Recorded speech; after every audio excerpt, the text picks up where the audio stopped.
Jenny. I want to welcome all of you here tonight to honor my dear friend and colleague, Deborah Treisman, of the Maxwell Perkins Group.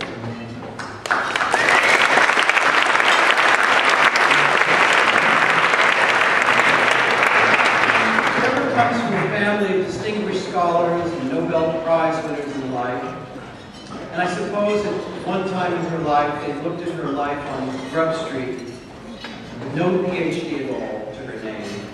And it might appear to her that their daughter was a kind of raffish figure, unworthy of the family. But they may have subscribed to the dictum in American newspaperdom that an editor is nothing more than a mouse who aspires to be a rat. No matter. Her achievements are manifest.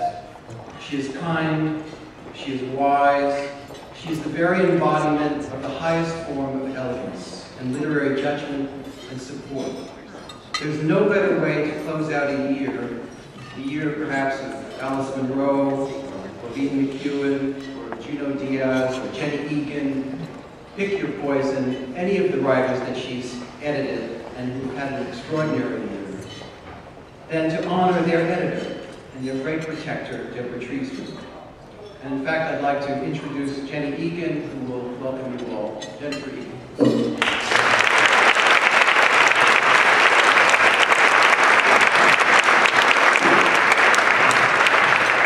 Thank you, David. Thank you all for turning out in such large numbers to celebrate and support the Center for Fiction and to award the 2012 Flaherty-Dunnan First Novel Prize. Sorry, I'm Irish American.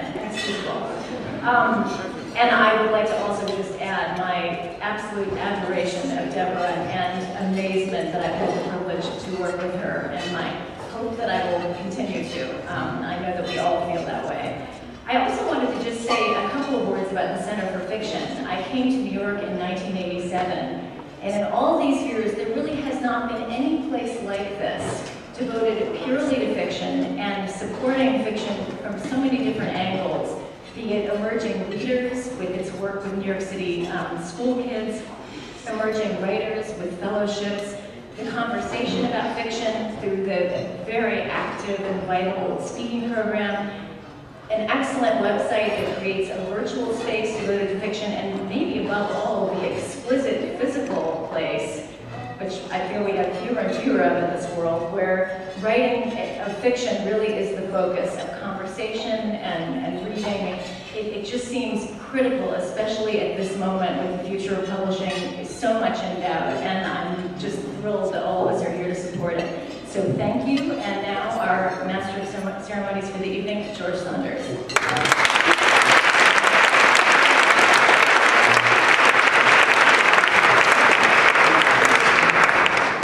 Good evening, it's such a pleasure to be here tonight. The room's okay? Sorry. It's great to be here tonight to celebrate 8 of the year's finest debut novels and to honor the wonderful Deborah Treisman. First, I'm the MC, so what I do is a quick overview of the evening. We'll start with the presentation of the Perkins Award to Deborah. Then, finally, we'll have dinner. And we'll conclude with the announcement of the Flaherty-Dunnan First Novel Prize. Now, we also hope that you will participate in the silent auction that you might have seen on the way in. This year it's to benefit books for New York City schools. I'd also like to say a quick word about Deborah. Deborah and I have worked on, we counted 11 New Yorker stories starting back in 2003 together. And I honestly consider knowing her one of the great blessings of my creative life. She is an artist, plain and simple. Now, as many of us know, writing fiction is confusing. What was great on Tuesday is suddenly crap on Wednesday, only to become sensational again on Thursday. Who can we trust? Well, our editors. Especially an editor like Deborah, someone who appears virtually egoless as she goes about her work, which is always in service of the story. An absolute diplomat who can get us to hear what we would usually resist. A quiet teacher able to energize a passage and get it to be its best with a few masterful cuts. A great advocate, always visualizing your story at its highest level and gently urging it upward. I've grown addicted to that special mind meld that occurs between us at the 11th hour of closing a story, when the work stops being mine and starts being ours. She's a great force for good in American literature, and I'm so happy to be here tonight to help honor her. Now to tell you more about the Perkins Award, the Center for Fiction's Board Chairman, Peter Dunnan.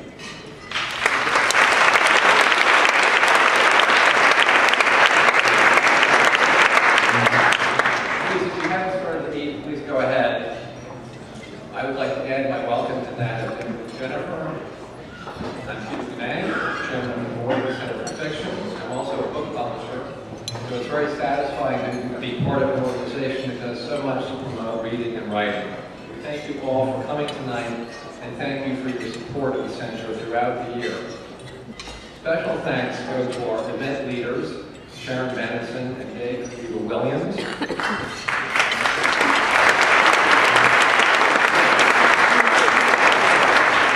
To our benefactors this evening, Audible, The New Yorker, Random House, Other Press, and Jim Mary Stevens. Also to our honorary co-chairs, David Bennett and Jennifer Egan, and to the indefatigable Lloyd Linford and Kay Bamberger.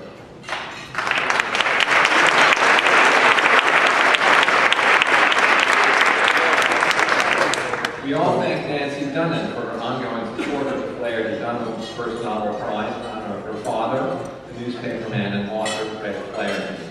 All these people and organizations have made tonight possible. I'd also like to thank everyone who donated items for our Center auction and remind you all to bid energetically this evening. I won't be offended if you get up while I'm talking to come out and place a bid. Every dollar we collect in the auction goes to fund programs that nurture writing, literacy, and the enjoyment of literature, including our books for NYC schools, which have donated tens of thousands of books to public schools around the city. Finally, I'd like to thank, for a whole host of reasons, our Executive Director, Maureen Tomasi, and her incredibly talented and hardworking staff. Not only have they organized tonight's event with their usual panache, but they serve our community of writers and book lovers and readers year-round in our building on 47th Street and on the internet.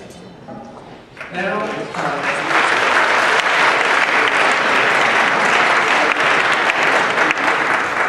time to talk about the Maxwell Perkins Award, which is presented this year to Deborah Treisman, fiction editor of The New Yorker. The Maxwell Perkins Award honors a publishing professional who, over the course of her career, has discovered, nurtured, and championed writers of fiction in the United States. It is named in memory of one of America's greatest editors, Maxwell Edwards Perkins, of Scribners, who shepherded the works of F. Scott Fitzgerald, Ernest Hemingway, Thomas Wolfe, and many other authors. We talk about Maxwell Perkins every year, so I thought this time I should find something new to say about him, and I think I have.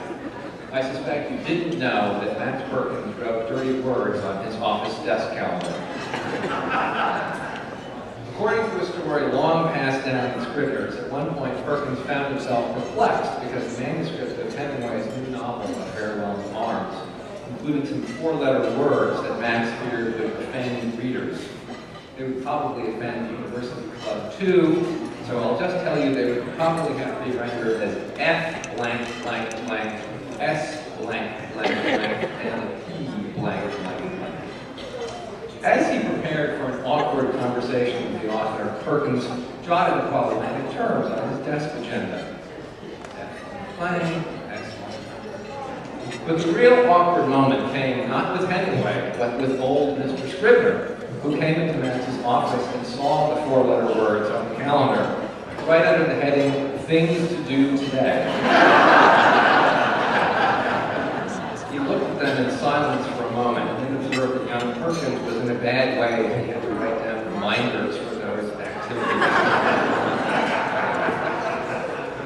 Happily, unlike Maxwell Perkins, Deborah Treisman will never have to jot extras on her calendar or her Outlook file because the New Yorker broke the F barrier long ago. But she's worthy heir to Max all the same. Like him, Deborah has served the muse of fiction both by her sensitive editorial work with established and highly acclaimed writers, one of whom we'll hear from in a moment, and by helping introduce us all to a rich chorus of new voices. The authors whom she has edited include, and I'm picking names almost at random from a staggering list, T.C. Boyle, Edwidge Duncott, Jennifer Egan, Jonathan Franzen, Thomas McWayne, Stephen Millhauser, Louise Erdrich, Elizabeth Murakami, and David Foster Wallace. And among the writers she's introduced to the New Yorker are Danielle Cohn, Jonathan Sacco Ford, Nicole Krauss, Colin McCann, and Colin Levine.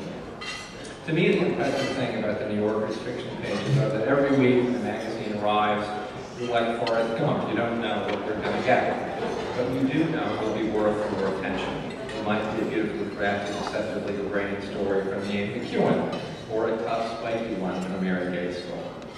Or it might be the most astonishing story I've read in the last few years, which begins as a dark, hilarious science fictional satire that's even darker and finally passes as if through a black hole into tragic, heartbreaking poignancy. That story was Escape from Spiderhead by George Saunders, our MC tonight, and was, of course, edited by Deborah Treisman. Allow me a personal hat tip to both of them.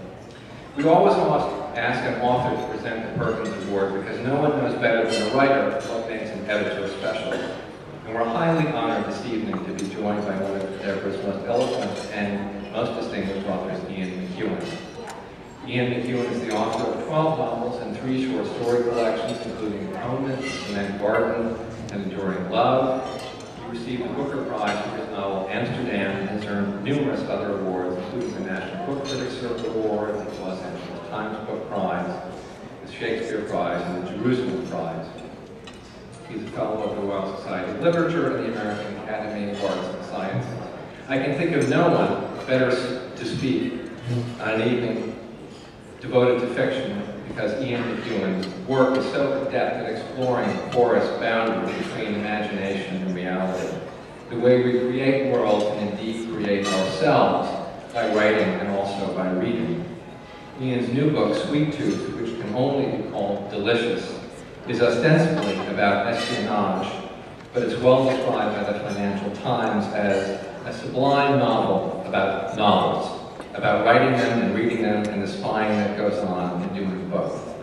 He has graciously come from London to be here with us tonight, so please give a warm transatlantic welcome to Ian McEwan.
All of you on your table have a rather remarkable document. In fact, it really says nearly everything that needs to be said about Deborah. Various testimonies from some of the best writers in the Anglophone sphere. Don't throw it away. In 5 years' time, most of them will be lost. You will have an important document, not only about Deborah, but about how a number of very important writers work. If you notice on more careful perusing of this document, any dangling modifiers, solecisms, mismatched plurals, it's because it has not passed across Deborah's test. And if your lot runs out in 5 years, you should put it on eBay. If you had been with me at the Morgan Library 10 years ago, there's no reason why you shouldn't be, you would have seen a rather extraordinary display of manuscripts. The first, I'll gloss over very quickly, was by Henry James. It was a submission for a very early novel, 80 closely typed pages, in which the author, the young author, described every single paragraph he was going to write. So it was a kind of meta-novel. And there was a very curt rejection, which goes to show that some editorial work just consists of saying no. went on to actually write some of the beautiful early works, kind of loosening up. But the more important case didn't have the manuscripts of writers, but side by side, two composers. On the left was Mozart. It was the handwritten manuscript, the manuscript for the G minor quartet. G minor is a very significant key for Mozart. I could hum it to you if you want to bring it back to you, but I won't. And what was so impressive about it was, like Johnson said of Shakespeare, he copied every single note was just transcribed from his imagination onto the page. Pure, clean, just as he thought it, straight down there. It took him 10 days to write this masterwork. And sitting right beside it was another masterwork, Opus 18, Beethoven, one of the Razumovsky quartets. A complete nightmare of interpolations, notes in rings, arrows, exclamation marks, smudged in. Why do I mention this? Well, if I can invent an adverb, and I know that many writers are currently very much against adverbs for some reason. You send your typescript to Deborah Mozartly, and it comes back Beethoven-ish.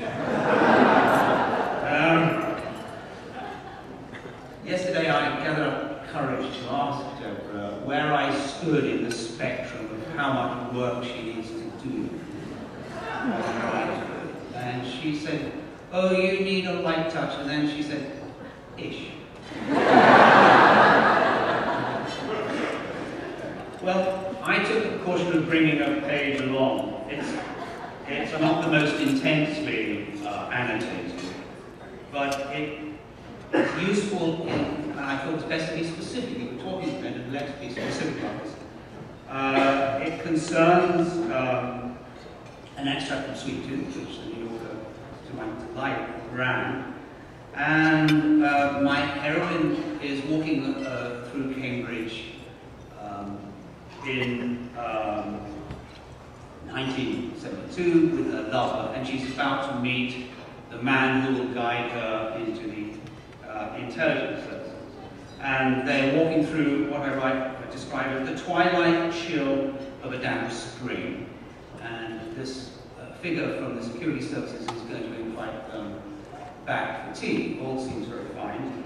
But here, Deborah questions the word twilight. And why would she do that? And here's her note. And now Deborah has the smallest handwriting. Only Ian Hamilton, the departed poet, has handwriting smaller. So if I'm frowning, it's because this is in 2-point. And I'm going to read it with punctuation. Pedantic, comma, I know. But sunset in Cambridge in April is around 7:40 p.m. Which would be late for tea, comma, no, question mark.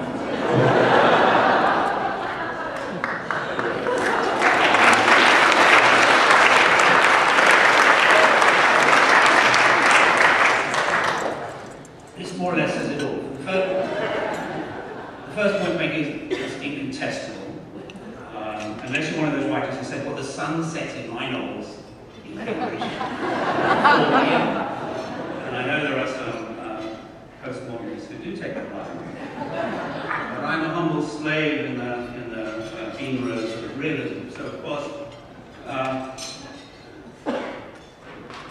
was also struck by the comma, no. An American is telling an Englishman something about the ritual of tea. So she's being delicate. This is the steeliness and the gentleness of a superb editor. I was very tied to the tea ritual that followed, and I had to make some very awkward moves around this point. All of us writers, and there are many in this room, are involved in a fine mesh net of language which we have to cast around a thought or an imagined scene. And this net always needs mending. It could always be improved, it could be tightened, and the mesh itself could be finer. and very few people can tell you how to make it fine. And the person we're honouring tonight knows exactly how to do this. What are the qualifications that Deborah has? Well, I would say absolute zero, if we discount it as a default position, a very fine education in the humanities. A good ear for the rhythm of a sentence. And actually, I won't bore you with this, but on this very same page are some beautiful little moments that just have to do with the pulse of the sentence. And when you see it, you read it, you think, well, I can't contest that either. So a very good ear, a very good eye. That is, an eye for the repetition. It's amazing how you can spend all your life writing and you can never escape the fact that a word can somehow snag itself in your own semi-conscious or pre-conscious, and you might use it twice within 1,200 words, and Deborah will be there. And a love of literature. That goes back. We should take that for one. In a very rare interview, Deborah said, what could any short story writer or novelist want more in a reader? From the person who would say, a great day for me involves spending 8 hours working on a story I love. Now, to have that degree of focused attention for 8 hours is all we dream of. There's another element, though, which I think, on top of the education and the humanities, so you get all the references and the earring part. And this, I think, is the crucial thing, the element that connects Deborah to Maxwell Perkins, and it's to do with the heart. Very, very good heart. Because literature is so personal. Kingsley Amis said once that no writer can produce 500 words of literature, of prose fiction, without giving herself away. There is something so personal about fiction, of all the arts. Imagine how impossible it is to say to someone, listen, don't take this personally, but your novel is crap. It cannot be done. It is so personal. So Deborah has to work along the lines, the very delicate lines, of all kinds of wild egos that writers bring to them, or wild anxieties, and into that she has to bring authority and delicacy, knowing when to go forward, when to go back.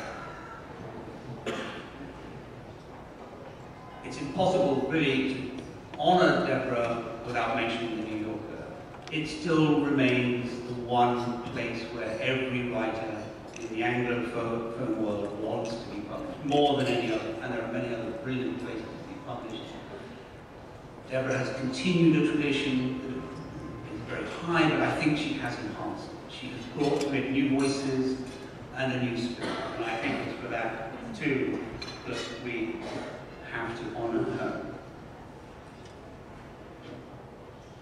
The judges really should be congratulated on making a brilliant choice. I don't doubt that Maxwell Perkins would have recognised in Deborah kindred spirit. For Perkins was a great editor with an eye and an ear and all that, but with a great heart, as Fitzgerald in his worst moments knew very well indeed, and so did Hemingway. I know for sure that all the writers in this room who have worked with Deborah and benefited from her wondrous gifts and lovely manner will agree with me that she truly deserves this one. So it's with enormous pleasure that I present the 2012 Maxwell E. Perkins Award to Deborah Treisman.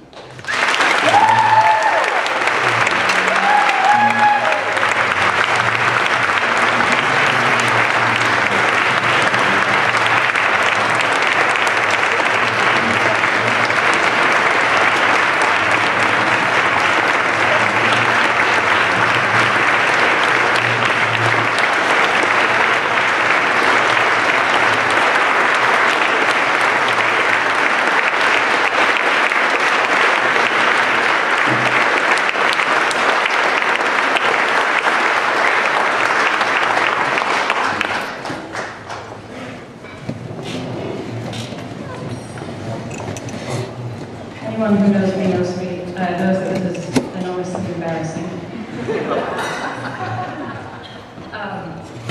But first, I have to say what an honor it is to have been chosen by and considered on a par with the previous winners of this award, including Anne Graham, Pinky Urban, Drenko Willen, Jonathan Galassi, and others whose inimitable examples have taught me a lot of what I know about the art and craft of editing and publishing fiction.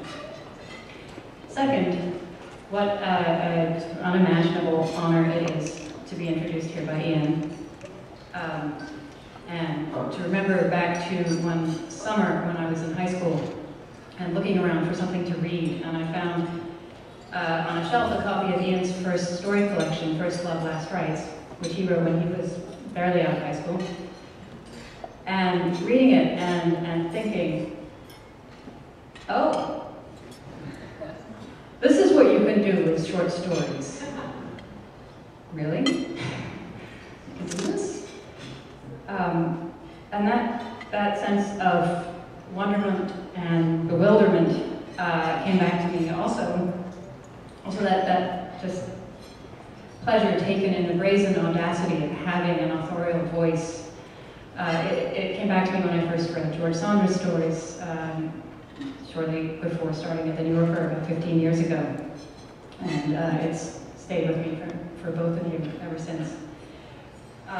One of the things that you confront when you first start working in the fiction department at the New Yorker is the question of the New Yorker story, and all the preconceived notions that people have about what that is, most of which seem to not have very much to do with the stories that are actually in the magazine. Almost everybody has some idea of the prototypical New Yorker story, and there are as many of those ideas as there are stories. You know, it's traditional, it's domestic, it's all about marriage, it's all about adultery, it's all about the tribulations of middle-class families in the suburbs, it's urbane, it's New York-centric, it's filled with gratuitous profanity. I especially enjoyed a description of the New Yorker story that appeared in one New York Times book review of a John Cheever story collection, which went like this. There are 30 sketches in this volume. All of them are worth at least 5 minutes of your time, even though the majority are exercises in marital disruption, hag-ridden dipsomania, poverty, or plain and fancy jitters. Most of them appeared between the covers of the New Yorker. Perhaps this accounts for their peculiar epicene detachment and facile despair. The magazine has been around since 1925. It's published thousands of stories and likely rejected millions. Fiction at the magazine has passed through the hands of such masterly and idiosyncratic editors as Catherine White, Gus Lebrano, William Maxwell, Chip McGrath, Roger Angell, and Bill Buford. Over the years, the standards of storytelling have changed many times, and so has the concept of what the magazine should publish. The editors of an anthology of stories from the New Yorker that came out in 1940 wrote that in making their selections for the book, they had ruled out all reminiscences, parables, prophecies, fables, fantasies, satires, burlesques, parodies, and nonsense tales. These days, there's plenty of satire, there's plenty of fantasy, reminiscence, and nonsense in what we publish. And if we have a mission, it's simply to make it harder and harder for people to believe that there is such a thing as a New Yorker story, and to convince them to believe in the power and the value of short fiction as a whole. Which is not to say that editing fiction in magazine form is always a garden of delights.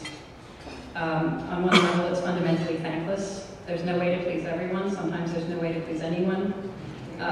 Editing stories is a bit like having children. They come to you with their DNA, with their potential all there. You do what you can to help them grow and help them become themselves. When you do a good job, the writer gets the credit. When you do a bad job, you get blamed for ruining what was so obviously a great story before you got your hands on it. And I've been blamed for ruining stories I didn't even edit. And then there are the readers who write in to say things like, after finishing your most recent piece of fiction, I begin to wonder if your editors do not need some immediate intervention for depression. Depression aside, there comes a moment when you're working on a story, and I assume that this is what writers feel on a good day, when something in the voice of that story suddenly becomes clear, something that might be hovering just below the surface of what's actually been written. And you see something. You see that if you move this paragraph 2 pages earlier, the balance of the story will change. Readers will feel the impact of what happens 5 pages later. If you cut this foreshadowing here, the reader is going to be much more surprised on page 20. Or perhaps the ending as it is doesn't work. The voice of the story wants to carry it in another direction entirely. These things take over, and there's a kind of energized forward motion to what you're doing. And you stop looking at emails and you stop answering the phone until you feel you've got it right. Then you go to the writer with these thoughts, which are sometimes Beethovenish, sometimes Mozartly. And sometimes he or she agrees and sees a way to reconceive what isn't working, or to infuse the story with the meaning that was meant to be there. And there's just this enormous jolt of pleasure in the sense that you've improved this small piece of the world, and a piece that will likely outlive you and the person who first created it. And the next step is to share it with others, to gather their responses, suggestions, arguments for other approaches. And it goes without saying that absolutely nothing would happen in the world of fiction at the New Yorker without the engaged and passionate support of David Remnick, who against all odds keeps fiction a vital part of the magazine.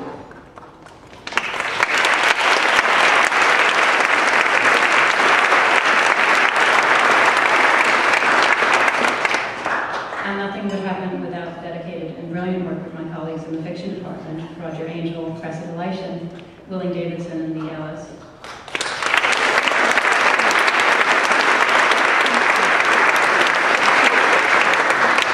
I'm convinced that this is not really an award for me, but a recognition of us, and I'm very grateful. Thank you.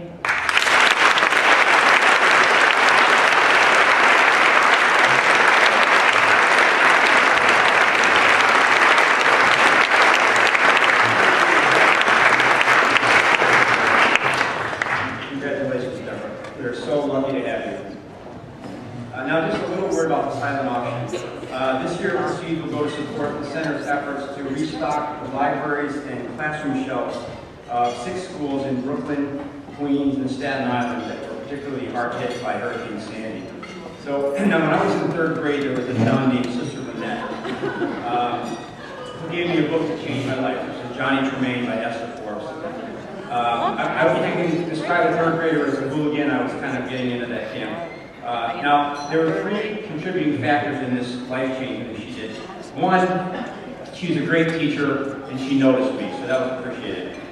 2, I had a huge crush on this nun, who actually was the hottest nun in the history of the festival. I used to have these, this is maybe too much information, but no. I used to have this extended fantasy where I would invent a time machine, get in the time machine, go to Kansas where she lived when she was in 3rd grade, and persuade her to not be a nun. To be a hippie girl. So anyway, the most important, the 3rd contributing factor, is that when Sister Lynette walked me down to the school library to get Johnny Tremaine, it was there. There wasn't even a question that that book would be right where it was supposed to be on the shelf. She took it down and handed it to me, and the life-changing began. So, while we can hope that contributing factors 1 and 2 pertain, that our kids have good teachers and get huge crushes on them, we can actually do something tonight about item 3. By participating generously and even excessively in the silent auction, we can get those bookshelves in Brooklyn, Queens, and Staten Island full again. There's some great items, VIP tickets to the Daily Show, travel to Mexico, Uruguay, and the Caribbean, and much more. So please err on the side of making a big, expensive mistake. So now please enjoy your dinner, and an over dessert will present the first novel prize.